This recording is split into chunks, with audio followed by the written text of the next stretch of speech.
How to log into Target credit card account. Hi guys, welcome to our channel. Let's begin.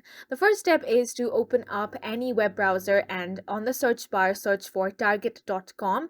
This should bring you to the official website of Target. Now click on the sign in button, which is at the top right corner of your screen. From here, click on the sign in option, which is the first option given. Now here you need to enter your email address or phone number, whichever you have used while creating your account. Then enter your password. You can click on the show button here to reveal your password so that you can change or confirm it. Check this box that says keep me signed in if you don't want to enter all these details again and again. This is an optional step and you can leave this box unchecked as well. Now click on the sign in option. In case you have forgotten your password, click on the forgot password option to retrieve it. Now you can also create a new Target account by clicking on create your account option, which is given down below.